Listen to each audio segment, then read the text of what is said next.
نام موسیٰ تھا، اس صفت سے کاظم سے جڑ کر وہ ہو گیا موسیٰ کاظم۔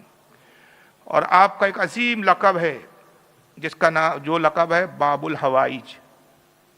اور یہ باب الحوائج خطاب کیوں دیا گیا آپ کو، یہ لقب کیوں دیا گیا؟ اس کے معنی ہوتے ہیں کہ حاجتوں کو پورا کرنے والا، وہ دروازہ جہاں حاجتیں پوری ہوتی ہو۔ امام ابن حجر المکی الصواعق المحرقہ کے اندر فرماتے ہیں کہ آپ کے وسیلے سے جو بھی دعا کی جاتی ہے وہ اللہ تعالیٰ قبول فرماتا ہے، اس لیے آپ کو باب الحوائج کہا جاتا ہے۔ اور زندگی میں بھی آپ کے وسیلے سے دعا کی جاتی تھی، اور وصال کے بعد کا تو یہ ہے کہ آئیے اہل سنت کا اس سے عقیدہ بھی چلے۔ شاہ عبدالحق محدث دہلوی رحمۃ اللہ تعالیٰ علیہ، اہل سنت کے بہت بڑے محدث، عظیم محدث، ہندوستان میں علم حدیث کو رائج کرنے والے۔ ان کی کتاب اشۃ الامات شرح مشکات، مشکات کی شرح لکھی اشۃ الامات کے نام سے، جلد نمبر 1 صفحہ 715 پر لکھتے ہیں امام شافعی گفتاست کہتے ہیں کہ امام شافعی رحمۃ اللہ تعالیٰ علیہ فرماتے ہیں قبر موسیٰ کاظم تریاک مجرب است مرا اجابت دعارا۔ امام شافعی رحمۃ اللہ علیہ فرماتے ہیں کہ حضرت موسیٰ کاظم رضی اللہ تعالیٰ عنہ کی قبر مبارک وہ ہے کہ جو دعا کی مقبولیت کے لیے تریاک اور مجرب ہے، یعنی ان کی قبر پر جو بھی دعا مانگی جائے وہ ہو ہی نہیں سکتا کہ دعا رد کر دی جائے۔ آج بھی یہ معمول ہے، اور یہ قول کس کا ہے؟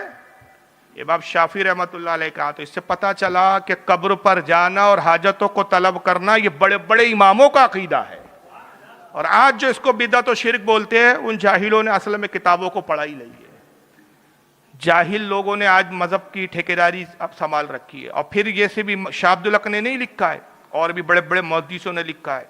یہ تو شاہ عبدالحق کی فارسی زبان میں جو ہے وہ شرح ہے مشکات کی، اور یہی عبارت عربی میں علامہ حافظ ذہبی نے تذکرۃ الحفاظ جلد نمبر 2 صفحہ 584 پر، ابن جوزی نے صفت الصفوہ جلد 2 صفحہ 324 پر، علامہ دمیری نے حیات الحیوان جلد 1 صفحہ 432 پر، حضرت امام محمد عابد الانصاری نے اپنی کتاب التوسل صفحہ 95 پر، امام شعرانی نے الطبقات الکبریٰ، امام مناوی نے طبقات الصوفیہ، امام اسماعیل نبہانی نے شواہد الحق۔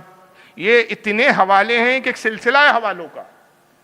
گویا کہ میں یہ کہہ سکتا ہوں کہ موسیٰ کاظم رضی اللہ تعالیٰ سے لے کر اعلیٰ حضرت تک گویا ہر امام کا اس پر اجماع ہے کہ آپ کی قبر مبارک دعاؤں کے لیے مجرب ہے، تریاک ہے۔ یہ سارے حضرات لکھتے ہیں کہ وَقَانَ الشَّافِعُ یقول قبر موسیٰ القاظم التریاق المجرب۔ امام شافعی رحمۃ اللہ علیہ فرماتے ہیں کہ حضرت موسیٰ کاظم کی قبر مبارک وہ ہے کہ جہاں دعاؤں کے لیے وہ تریاق ہے، یعنی وہاں دعائیں قبول ہوتی ہے، ایسی کوئی دعا نہیں کہ جو رد ہو جائے۔